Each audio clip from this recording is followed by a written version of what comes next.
Je suis Grégory Pouy et vous écoutez Vlan, un podcast qui vous aide à être plus serein en comprenant, avec nuance, le monde dans lequel nous évoluons. Est-ce que la religion peut sauver cette situation? Et je pense en particulier à ce qui est en train de se passer en Israël, qui est la religion juive, une religion qui n'est pas prosélyte. C'est-à-dire qu'elle ne cherche pas à recruter qui que ce soit, particulièrement. Mais par contre, ce qu'on observe, c'est qu'ils ont une politique qui promeut les personnes qui sont très croyantes et qui font énormément d'enfants, ce qui joue d'ailleurs sur les élections, on l'a vu pour l'élection de Netanyahou, c'est-à-dire que évidemment plus il y a de gens qui sont très croyants, plus ça va aller dans le sens d'une extrême droite, enfin pas nécessairement d'ailleurs, mais en tout cas là en l'occurrence c'est allé dans le sens d'une extrême droite israélienne. Donc c'est vraiment une volonté pour eux, voilà, c'est une stratégie politique d'une certaine manière, mais ce que j'observe quand même, c'est que la religion fait que... alors, ils ont pas le droit, je crois qu'il y a pas vraiment de... Ils sont pas censés mettre de protection, hein, si je me trompe pas. Je suis pas très sûr je suis pas très sûr de comment ça fonctionne. Mais ce qui est certain, c'est ils font énormément d'enfants. En tout cas, pas les laïcs, hein, pas les Israéliens laïcs, bien sûr, mais ceux qui sont très religieux. Enfin, ceux qui sont religieux, en fait. Oui, alors tu as raison. En fait, il y a un peu deux choses dans ta question. Il y a d'une part, quel est l'impact de la religion sur la fécondité ? Et d'autre part, le cas particulier d'Israël. Alors, je vais répondre d'abord par le général et ensuite par le particulier. Mais Israël, c'est assez fascinant et c'est pour ça que je passe un chapitre entier dans mon livre sur Israël, alors qu'il ne s'agit que de 10 millions de personnes. Par exemple, je passe moins de pages sur 3 milliards d'habitants parce que j'ai pas grand-chose à en dire. Israël, c'est très particulier. Donc, première question, la religion. Oui, clairement, on peut corréler la baisse du nombre d'enfants par femme avec la baisse de l'influence religieuse, notamment la pratique. Est-ce que tu me demandes si la religion peut sauver ? Tout dépend de ce que tu appelles par sauver. Si la religion reprenait le pouvoir comme elle l'avait il y a 100 ans ou 200 ans, elle commencerait par dire aux femmes vous retournez à la cuisine, vous occupez des enfants et de toute façon vous bossez pas. Et il suffit de regarder l'Afghanistan, on voit bien ce qui se passe en Afghanistan. Alors là oui, c'est sauvé, on aura des enfants, c'est sûr. Mais on voit bien que dans ces cas-là, le mal est bien pire que le bénéfice. Voilà. Donc non, la religion ne sauvera rien. La religion... Et puis, il y a des contre-exemples. Et le contre-exemple, c'est celui de l'Iran, qui est quand même super intéressant. Parce que les Iraniennes, en 1986, elles faisaient encore 6 enfants par femme. D'accord ? Et depuis 1979, l'Iran était devenu une théocratie, donc ultra religieuse. Et on voit l'horreur de ce que c'est. On a encore vu ça il y a quelques jours avec cette courageuse Iranienne. C'est l'enfer. Donc 86, 6 enfants par femme. 96, moins de 3. Donc les Iraniens... Enfin 3. Les Iraniens sont passés de 6 à 3 en 10 ans. En gros, la France a fait ça en 100 ans. Donc on a une espèce de bolide démographique iranien, à contrario d'une influence religieuse omniprésente. Donc non, la religion est puissante, mais il y a des choses beaucoup plus puissantes, à mon sens, à commencer par la télévision, à commencer par la culture et l'émancipation des femmes. Donc, je ne suis pas anti-religieux, je pense que c'est pas le sujet. Mais c'est vrai que les groupes les plus religieux sont généralement plus fertiles. Plus féconds d'ailleurs. Fertile, c'est pas le bon mot. En ce qui concerne Israël est un pays de ce point de vue-là fascinant et évidemment c'est tout ce qui tourne autour d'Israël en ce moment est particulièrement touchy. Donc il faudrait être capable d'en parler comme si l'attaque du 7 octobre n'avait pas eu lieu, comme si les massacres de Gaza n'avaient pas lieu. Et donc on va essayer de faire ça. Les Israéliennes font 3 enfants en moyenne, ce qui fait d'Israël le seul pays riche au monde à avoir une fécondité aussi haute. Ensuite, on vient derrière nous, on est maintenant à 1,7 enfants. Ça n'a rien à voir. Pourtant, ils ont une population totalement urbanisée, totalement éduquée, avec un fort égalitarisme homme-femme. Donc de ce point de vue-là, on se dit « Waouh, il se passe un truc quand même ». Et en fait, ce qui se passe, c'est qu'il y a une partie au départ petite, mais maintenant grandissante de la population, qui est ultra-religieuse. Qu'on appelle les haredim, c'est-à-dire ceux qui tremblent devant Dieu et qui dévouent leur vie à l'étude de la Torah si on est un homme et on s'occupe de la famille si on est une femme. Donc encore une fois, très patriarcal pour le coup. Ah bah oui, alors là, patriarcal de chez patriarcal. Et effectivement, les femmes font 7 enfants. Et donc ce groupe, qui était minoritaire, aujourd'hui c'est 13% de la population, demain, les chiffres que j'ai sont pour 2065, ce sera 1/3 de la population. prend une place grandissante et crée tout un tas de changements sismiques pour la société israélienne, de problèmes économiques aussi, parce qu'il contribue très peu à la richesse du pays. Il ne travaille pas, on est d'accord. Non, c'est-à-dire il ne travaille pas. Il vous dirait, si je travaille, j'étudie la Torah. Oui. Mais effectivement, ça ne les rend pas très calés en à peu près tout ce qui produit de la richesse. Éventuellement, ça produit de la sagesse, encore. Moi, j'en suis pas persuadé. Mais... non, mais là où c'est important, on vient de le voir par exemple, Netanyahou a viré son ministre de la Défense il y a quelques semaines, et il l'a viré parce que celui-ci, qui était pourtant pas du tout un progressiste sympathique, a voulu intégrer dans l'armée israélienne des recrues ultra-orthodoxes. Il voulait prendre 7000 jeunes, parce qu'en fait, ils sont exemptés du service militaire. Et Israël, vous le savez peut-être en ce moment, mais fait des opérations militaires assez importantes. Eh bien, qu'est-ce qui s'est passé ? Netanyahou l'a viré en disant non, on peut pas se mettre à dos les électeurs ultra-orthodoxes, surtout que chacun sont organisés en tout petits partis qui contrôlent en fait la viabilité de ma coalition. Donc le poids des ultra-religieux, en fait moi j'ai eu plein d'étudiants israéliens avant l'année dernière, et pour eux le problème majeur c'était la montée en puissance des religieux dans leur société, et absolument pas la question palestinienne ou la peur de l'Iran ou quoi d'autre. Ça a changé, maintenant c'est absolument tragique, hein. Mais non, la religion ne sauvera personne, et Israël peut s'enorgueillir d'une fécondité haute, mais elle est quand même très biaisée par les ultra-orthodoxes.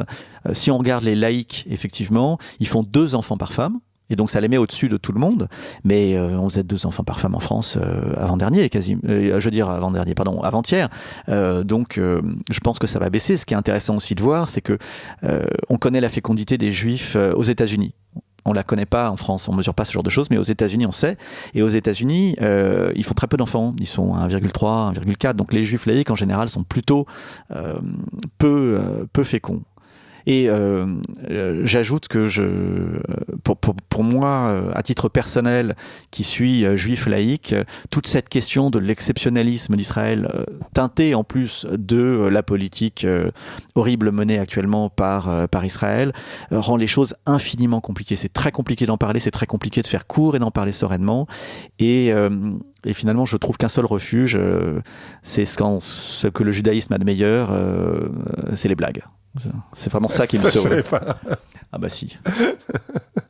T'as pas parlé et peut-être que j'ai tort d'ailleurs, tu vois, du fait qu'ils se protègent pas. Enfin, il y a pas aussi cette question du fait qu'ils ont plus d'enfants, c'est juste mécanique, c'est-à-dire que il y a pas de. Oui, non, mais ça, pas de contraception, pas d'avortement. Enfin, c'est tous les commandements religieux qu'on trouve dans l'Ancien Testament et puis dans la Bible aussi. Hein. On est là pour se reproduire, on est là pour et je dirais d'autant plus dans la psyché israélienne, et donc pas qui se pense comme un îlot encerclé d'ennemis, et d'ennemis plus féconds. Ça, c'est vachement important. On parlait de la géopolitique. C'est-à-dire qu'à son origine, Israël, c'est quand même 800 000 personnes. Aujourd'hui, ils sont 8 millions. Je vous parle de la population en plus... oui, ils sont 8 millions, je crois. 8 ou 10, ça dépend 10 si on prend les Arabes israéliens, il me semble-t-il. Donc, en gros, ils ont fait x10 en 50 ans. Hein. Si on avait fait la même chose en France, on serait 500 millions aujourd'hui. Mais c'était aussi un besoin commandé, y compris par exemple, David Ben Gourion, le premier ministre israélien, qui disait si une femme ne fait pas 4 enfants, c'est comme si elle faisait pas son service militaire. Et ce à quoi Arafat, le dirigeant de l'OLP palestinienne, a répondu dans les années 70 ou 80, il a répondu « Le ventre de la femme arabe est ma meilleure arme ». Et il y avait cette idée, notamment chez les Israéliens, qu'il fallait absolument faire des enfants parce que les Palestiniens, les Arabes en général, et les Palestiniens en faisaient beaucoup plus. Par exemple, en Israël, peut-être que tout le monde ne le sait pas, mais il y a aussi une partie de la population qui est arabe, qui n'est pas juive, et qui représente en gros 20% de cette population. En 1960, les Arabes israéliens faisaient 9 enfants par femme. Je ne sais pas si vous vous rendez compte, 9 enfants. Donc forcément, quand vous êtes le gouvernement juif et que vous avez une partie de votre population qui fait 9 enfants, vous avez intérêt à en faire un petit peu pour ne pas vous faire déborder tout de suite. Donc il y a ce spectre de la guerre démographique, de la guerre des berceaux. Mais c'est fini ça. C'est complètement fini et les gens ne le réalisent pas. Aujourd'hui, les Palestiniens ne font que 3,5 enfants par femme, c'est-à-dire à peine plus que les Israéliens, alors qu'ils vivent dans des conditions, je parle même pré-Gaza, hein, des conditions d'éducation et économique beaucoup plus défavorables. Donc ils font leur transition démographique à une vitesse incroyable. Les Arabes israéliens, aujourd'hui, font 3 enfants par femme, comme les Juifs. Donc c'est fini ce spectre de on va se faire déborder. On va se faire déborder par les ultra-religieux. Mais en fait, quand tu dis ils sont passés de 800 000 à 8 millions, on est bien d'accord que c'est aussi parce qu'il y a énormément d'immigration. D'immigration, bien hein, sûr, enfin... évidemment. Bien sûr. Ben, le gros de ça, c'est ce qu'on appelle l'Aliyah, c'est-à-dire le retour des Juifs en Israël. Absolument. Mais quand même, il y a aussi, dès le début, une politique nataliste. Et il y a cette idée qu'il faut faire des enfants. Et avec cette idée tout à fait intelligente, et d'ailleurs qu'on devrait émuler dans d'autres pays, que les enfants, on les fait à 2. Et que la femme israélienne, elle est l'égale de l'homme israélien, et d'ailleurs elle va faire son service militaire, elle. Et c'est bien le problème qu'on voit en Corée du Sud, hein, parce que Corée du Sud et Israël, par certains côtés, ça se ressemble énormément. Hein. Ultra fort en technologie, urbain, suréduqué, mais la vraie différence, c'est l'égalité homme-femme. Les Coréennes ne font pas le service militaire. Les jeunes Coréens sont très fâchés. Ils tournent très à droite. On voit un écart politique se créer. J'aimerais bien qu'on en parle de ça d'ailleurs. Entre hommes et femmes, et particulièrement en Corée. Et en Israël, il n'y a pas ça. En Israël, il y a vraiment un fort égalitarisme homme-femme. Et ça pousse à faire des enfants quand vous savez que votre compagnon, parce qu'on est encore dans un mode largement hétérosexuel, va faire le job avec vous. Avant qu'on parle des choix politiques genrés, il y a un truc que tu dis, que tu as répété plusieurs fois, et qui pour toi va de soi, mais qui va pas nécessairement de soi, qui est que plus t'es pauvre, plus t'as des enfants. Tu vois, parce que tu disais ça sur les Palestiniens, en disant, en plus ils vivent dans des conditions horribles, et malgré tout, ils n'ont pas plus d'enfants. Mais est-ce que ça va vraiment de soi que quand t'es dans des conditions pauvres, tu fais plus d'enfants que quand t'es dans des conditions riches? Et pourquoi? Alors, là aussi, c'est un petit peu plus subtil que ça, mais en gros, oui. En gros, plus un pays est pauvre, plus la fécondité est haute, plus il est riche, plus elle est basse. Il y a une trajectoire assez claire. D'abord parce que les pays les plus pauvres sont des pays encore très agraires, des pays où surtout l'éducation est très basse. Les taux d'alphabétisme dans les endroits les plus pauvres d'Afrique sont corrélés avec la plus grosse fécondité. Et d'ailleurs, c'est bien normal. Hein. On se met dans la peau d'une jeune Nigérienne qui n'est pas allée à l'école, qui ne sait pas lire, ne sait pas écrire. Elle n'a aucune perspective de carrière, elle n'a aucune perspective d'autonomie. Finalement, le peu de pouvoir qu'elle va avoir dans la vie, c'est quand elle va accéder à la maternité. Donc évidemment qu'elle va avoir un enfant, et elle peut tout à fait l'avoir à 14 ou 15 ans. Je crois que... j'ai pas les chiffres sous les yeux, mais c'est une proportion très importante des jeunes femmes de 15 ans qui sont déjà mariées au Niger. Hein. Donc c'est normal. Quand votre pays monte en développement, quand ça passe par l'urbanisation, par l'éducation de masse, tout d'un coup, les jeunes femmes vont à l'école. Déjà, les lycéennes ne vont pas du tout... faire d'enfants, elles ont accès à la contraception. Ça aussi, ça nécessite des moyens, l'accès à la contraception. Pour la jeune Nigérienne qui vit dans une campagne désertique, elle voit pas passer une pilule, jamais. Hein. Donc ça joue aussi. Et puis il y a la connaissance des corps. C'est con à dire, hein, mais il faut connaître comment fonctionne son corps, et il y a encore plein d'endroits au monde où les jeunes femmes ne savent pas, et on oublie que les jeunes femmes, souvent en Europe, ne savaient pas il n'y a pas si longtemps encore. Donc c'est lié au développement pour toutes ces raisons-là.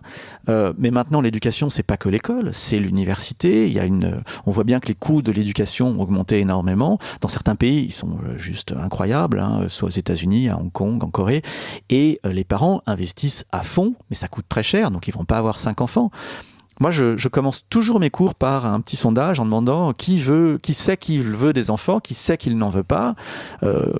J'explique à mes étudiants qui peuvent évidemment changer d'avis, hein, ça les engage pas. Mais alors, il y en a plein qui disent j'en veux pas, puis il y en a plein qui disent moi j'en veux. Et puis quand je demande mais qui en veut 4 ou plus? 0. C'est simple, absolument 0. Alors c'est pas tout à fait vrai. Cet été, j'ai eu des étudiants j'en ai eu 2 qui m'ont dit oui, moi 5 ou plus sans problème. Mais qu'est-ce qu'ils avaient en commun, ces 2 étudiants? C'était assez drôle d'ailleurs. Il y en avait une qui venait du Burkina Faso et un du Rwanda. Et en fait, c'était des jeunes étudiants africains de familles très aisées. et qui disait, ben oui, moi je peux facilement en avoir 5 ou plus, parce que dans mon pays, avec mon niveau de vie, en fait, je suis très riche, le travail ne coûte rien, les nounous, c'est rien. Bon, mais à part ce cas qui est quand même très, très rare, dans mes classes en France, mais personne ne veut une famille nombreuse, c'est fini. Et dans le livre, tu parles du 21e siècle comme le siècle américain. J'aimerais comprendre, parce qu'on a parlé d'Israël, on a parlé de la Corée, on a parlé du Japon, de la Chine, un tout petit peu de l'Italie, on a parlé du continent africain, on a parlé de la France, de l'Allemagne, en quoi, de l'Amérique du Sud. En quoi le 21e siècle, c'est le siècle américain ? Si on est d'accord pour dire qu'en gros le 19e c'est le siècle britannique et que le 20e c'est le siècle américain, se pose la question en termes très généraux de qui va prendre le lead, que clairement les États-Unis ont toujours. Et dans ces cas-là, je dirais le 21e siècle va être le siècle américain un peu par défaut. Qui va être le challenger ? Alors, évidemment, on pense tous à une personne, c'est la Chine. On a pu croire un temps que c'était la Russie, clairement c'est pas la Russie. On pourrait espérer que c'est l'Union européenne, mais je pense qu'on rêve un petit peu. Mais non, il n'y a qu'un seul challenger envisageable, c'est la Chine, qui monte et qui a monté très vite.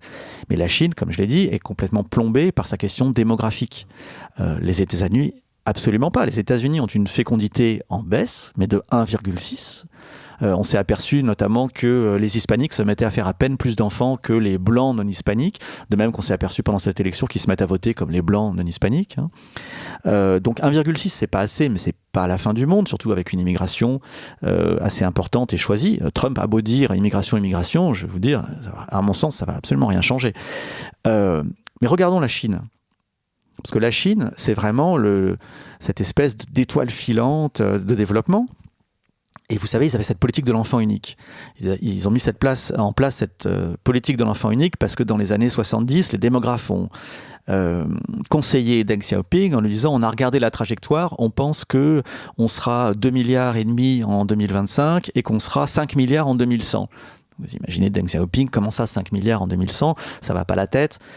Politique de l'enfant unique. Et puis, en 2015, ils se rendent compte qu'en fait, grave erreur, c'était pas du tout ça qui allait se passer, ils n'ont pas du tout assez d'enfants, les Chinois ne font pas d'enfants, et donc ils font machine arrière toutes. Ils disent, ok pour le deuxième. Et là, tout le monde se dit, toutes ces familles qui voulaient un deuxième enfant, qui peuvent enfin l'avoir, on va avoir une explosion du nombre de naissances. Il se trouve qu'en 2015, le nombre de naissances était en gros à 16 millions. Le nombre de naissances a augmenté à 18 en 2016, qui en fait était très décevant. Mais 18... c'est le double de ce que c'est aujourd'hui. On était à 18 en 2016, en 2023, on était à 9. Et là, c'est un toboggan, mais vertigineux. C'est-à-dire qu'on ne comprend pas ce qui se passe. Les Chinoises ne font plus d'enfants. Alors, quel challenge va pouvoir offrir la Chine quand, dans 50 ans, 40 ans, ceux qui naissent aujourd'hui et qui sont si peu nombreux vont devoir s'occuper d'une masse gigantesque de Chinois qui sont en bonne santé. L'espérance de vie chinoise est la même, voire supérieure à celle des États-Unis. Donc, on a un problème démographique, mais crucial, incroyable. Et, je l'ai déjà dit, l'immigration n'offrira aucun répit. Donc, de ce point de vue-là, penser que la Chine puisse voler le leadership américain, ça me semble complètement impossible. Donc, c'est juste par défaut. C'est par défaut. Mais ils vont être vraiment plus forts que les autres. Alors, parlons des choix politiques genrés. Tu voulais parler de la Corée. C'est intéressant parce qu'effectivement, on voit des hommes. J'ai eu aussi cette explication pour les Américains, en particulier dans le vote qui vient d'avoir lieu, qui se disent, moi j'ai envie d'être je sais pas comment on dit en français d'ailleurs, le provider, donc c'est celui qui fournit, qui prend soin finalement du cercle de la famille. Et celui qui me promet le mieux de le faire, évidemment, c'est quand même Donald Trump, parce que j'ai l'impression qu'il va me permettre d'être plus riche que si c'était Kamala Harris. Et par ailleurs, il me redonne un petit peu de fierté, entre guillemets, d'être homme, puisque finalement, il repositionne les femmes là où, entre guillemets, elles doivent être. En tout cas, je pense qu'on a compris. Pardon, c'était pas mes propos à moi. On a compris, je pense. Et j'imagine que pour la Corée, c'est ce que tu disais, ça va être la même chose. Et sauf que ce qu'on voit, en tout cas ce qu'on peut envisager, c'est qu'il y a une forme de rébellion, en tout cas de réponse des femmes, de dire non mais pas du tout. S'il y a un risque, si par exemple je peux plus avorter, tu vois, ce qui est le cas dans sûr. beaucoup d'États maintenant aux États-Unis, je vais prendre moins le risque d'avoir des relations sexuelles parce que c'est mon corps en fait. Donc si je dois porter un enfant, je vais me faire vachement plus gaffe que quand je pouvais avorter tout simplement. Est-ce que ça va avoir des impacts politiques et est-ce que c'est déjà le cas en Corée? Ouais, alors pour moi, on touche vraiment quelque chose d'absolument essentiel là, et c'est un truc dont je suis assez fier parce qu'en fait, des bouquins sur la démographie, il y en a un paquet, et notamment dans le monde anglo-saxon, mais ça vient en France, et c'est souvent un angle mort, c'est-à-dire que ce dont on s'aperçoit depuis un temps assez récent, c'est que jeunes femmes et jeunes hommes sont en train de se séparer politiquement. Alors que traditionnellement, la jeunesse était plus à gauche que la société. Depuis, disons 2015, mais surtout 2020 et surtout 2024, la jeunesse se sépare. Les jeunes femmes sont vraiment plus à gauche et les jeunes hommes sont maintenant beaucoup plus à droite que les jeunes femmes. Et donc, il y a ce qu'on appelle l'écart, le spread entre jeunes hommes et jeunes femmes est plus grand que jamais. Là où il n'y en avait pas, c'est la nouvelle donne. Et on l'a très bien vu dans l'élection américaine, où l'écart chez les jeunes hommes et jeunes femmes est beaucoup plus grand que par le passé, quand bien même l'écart entre hommes et femmes ne s'est pas agrandi. Finalement, Trump a assez bien fonctionné auprès des femmes aussi. Le vote féminin s'était plus tourné vers Hillary Clinton, mais aussi vers Joe Biden que vers Kamala Harris. Donc c'est pas un truc d'hommes et de femmes, c'est un truc de jeunes hommes et jeunes femmes. Et un des trucs que Trump a très bien fait, c'est de s'adresser aux jeunes hommes en fait appelant à l'idée qu'ils étaient les victimes de cette nouvelle société.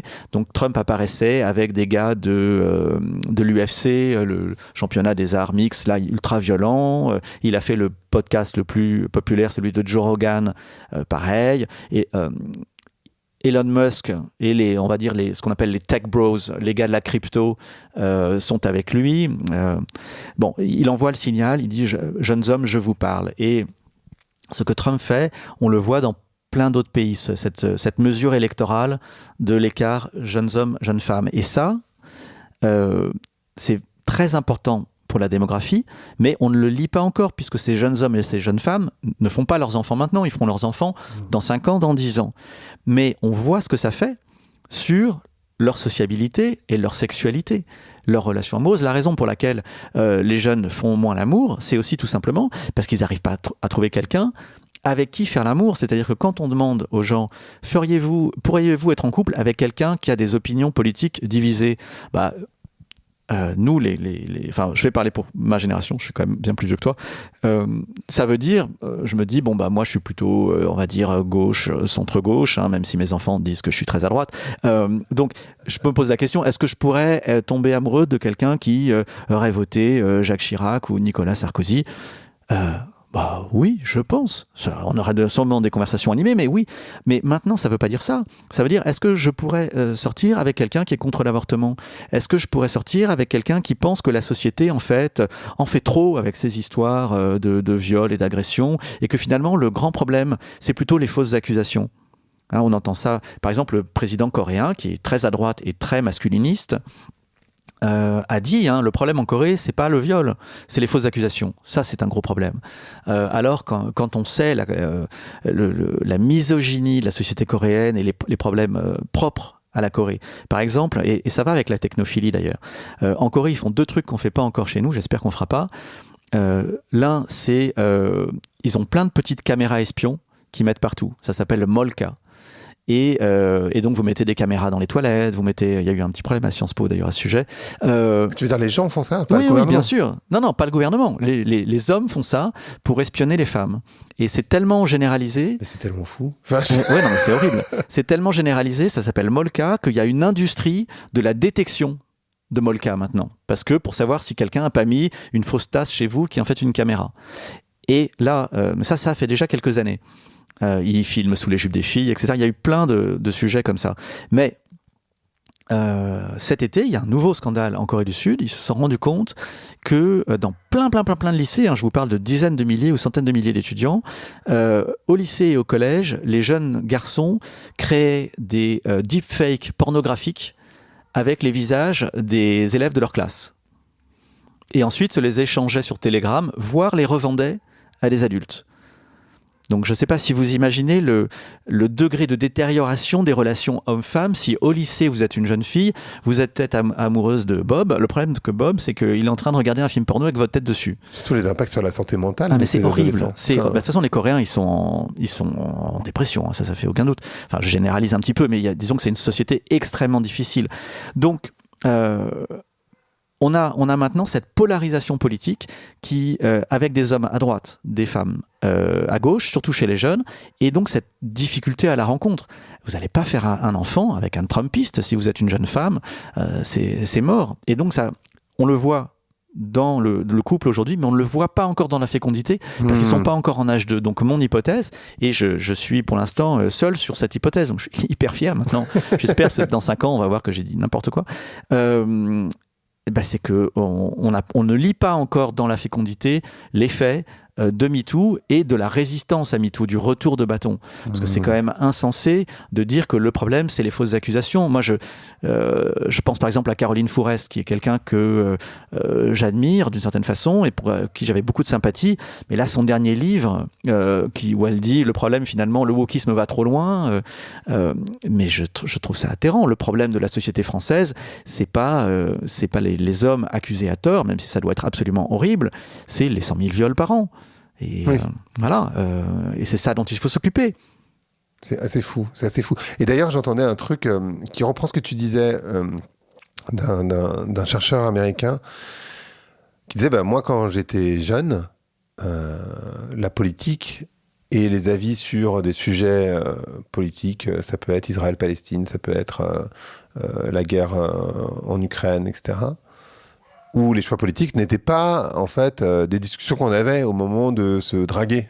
Et d'ailleurs, comme tu l'as dit, en fait, lui, c'est un Américain, donc tu peux être républicain, moi démocrate. En vrai, c'est pas grave. Aujourd'hui, c'est un deal breaker, c'est-à-dire qu'en fait, quelqu'un qui te dit, si t'es hyper pro gouvernement israélien et tu dis, moi je suis pro-Palestine, ou si t'es pro-russe et tu dis, moi je suis pro-Ukraine, si tu dis, moi je suis LFI alors que l'autre il est RN, on va pas s'entendre en fait. C'est ça.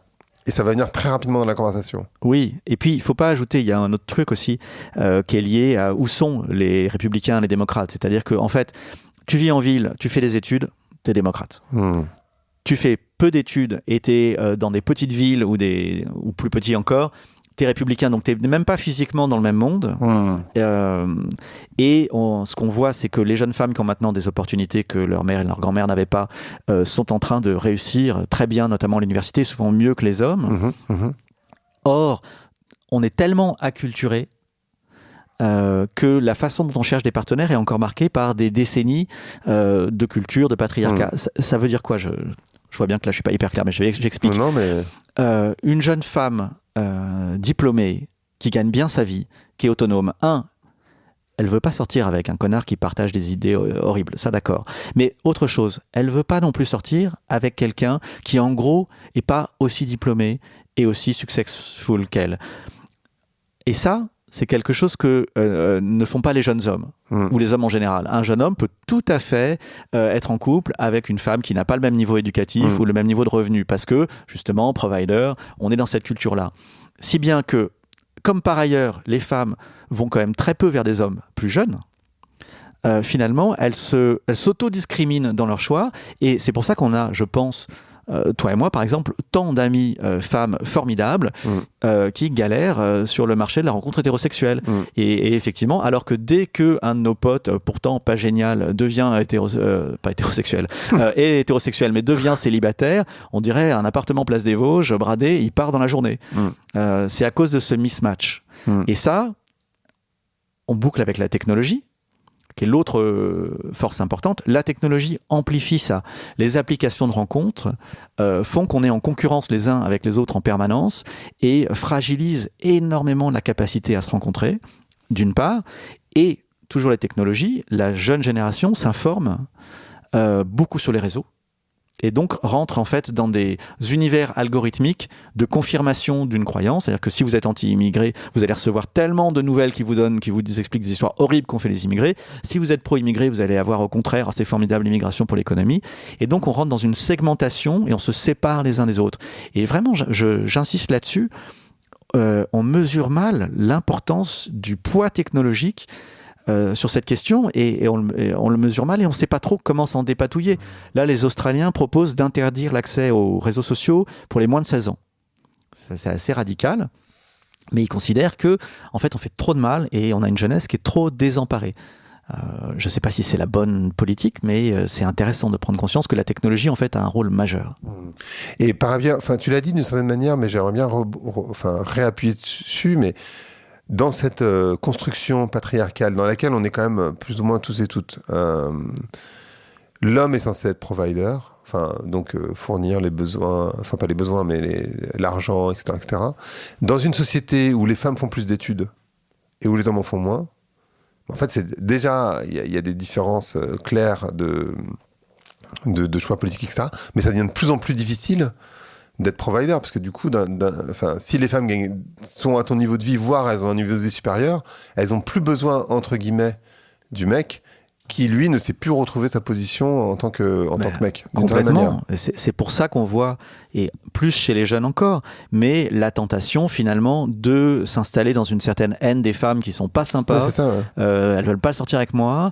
On a à ce moment-là tout un écosystème qui est prêt à vous accueillir, qui est la manosphère, qui est en fait très proche de la fachosphère. On va vous dire, il faut faire de la muscu, il faut prendre des compléments alimentaires, il faut regarder du MMA, il faut s'intéresser à la crypto. Faut prendre des risques en fait, parce qu'un homme, qu'est-ce que c'est ? Un homme, ça prend des risques. Et c'est ça être un homme. Il faut parier en ligne, bien sûr. Je regarde pas beaucoup de foot, mais j'ai regardé un match de foot avec mon fils l'autre jour et surtout j'étais très intéressé, il faut bien dire, pas par le foot mais par la pub à la mi-temps. Et c'est que pour parier en ligne. Mais le pari en ligne, c'est un impôt sur la masculinité inquiète. C'est-à-dire c'est que les jeunes mecs ils tombent dedans, parce que c'est quand même marrant de parier, mais en fait, on sait bien comment ça marche, vous perdez forcément. C'est normal. Statistiquement, c'est logique. Et donc, comme il y a un phénomène d'addiction, en fait, tout simplement, on voit toute une partie de la jeunesse qui tombe dans les mirages de la crypto, dans les mirages du trading, dans les mirages du pari en ligne. Ce sont que des mecs. Et ça, je le vois dans mes classes, je fais bien rigoler les filles, parce que je leur dis, j'imagine que vous connaissez des gens qui font ça. Elles me disent, ah oui. Je dis, c'est des mecs, non ? Et là, elles éclatent de rire, elles disent oui. Et je pense, c'est un peu un impôt sur la masculinité, peut-être pas toxique, mais stupide. Enfin, c'est pas ça être un homme. Et je sais d'ailleurs pas très bien ce que c'est qu'un homme, pour être honnête. Et je vois ça...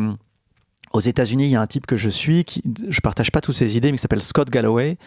Et il a décidé, lui, de se passionner pour la cause des hommes, mais par la gauche, justement, parce qu'il dit, un peu comme je dis pour la démographie, c'est embêtant, toutes ces voix masculinistes très, très conservatrices et parfois fascistes. Andrew Tate, c'est quand même un vrai danger. Et donc, il essaye, lui, de faire un truc par la gauche. Et il dit, il faut quand même admettre qu'on a maintenant toute une partie de la société des jeunes hommes qui est en souffrance. Aux États-Unis, vous savez, je me mets à vous voyez tout d'un coup, je sais pas pourquoi. Mais il y a une crise liée à la drogue aux États-Unis qui est très forte. Ils ont 100 000 morts par an liées à l'usage d'une drogue qui n'est pas encore arrivée en France et j'espère qu'elle n'arrivera pas, le fentanyl. Mais c'est principalement des jeunes hommes et principalement des jeunes hommes blancs qui n'ont pas terminé le lycée ou qui n'ont pas fait d'études, qui sont pas valorisés sur le marché du travail, qui sont pas valorisés sur le marché de la rencontre amoureuse et qui s'enferment dans une logique qui confirme leur biais, on va dire, antiféministes, mais c'est les gars qui sont en souffrance, c'est-à-dire que ça ne suffit pas de pointer le doigt en disant mais regardez ces abrutis là qui font de la muscu toute la journée et qui jouent aux jeux vidéo et qui mettent pas le nez dehors, c'est en fait faut s'en occuper. Or pour l'instant il n'y a que la droite, et notamment la droite américaine, et je pense l'extrême droite en France, qui s'en occupe. Et donc il faut faire gaffe, parce que, comme le dit Scott Galloway, il n'y a rien de plus dangereux qu'un jeune homme qui n'a plus rien à perdre. Surtout aux États-Unis, où généralement il a un fusil mitrailleur. Parfait. C'est hyper intéressant. Merci. Moi, je trouve ça très intéressant. Non, mais c'est une vision, je pense que pour les personnes qui nous ont écoutés ou qui nous écoutent, très différente de ce qu'on peut avoir en tête et des discours qu'on entend ici et là sur ces sujets qui sont pas vraiment liés à la démographie. D'ailleurs, en général, quand on parle de ces sujets, on pense pas à la démographie. Le podcast s'appelle Vlan. Donc, je voudrais savoir à quoi tu veux ouvrir et où claquer la porte.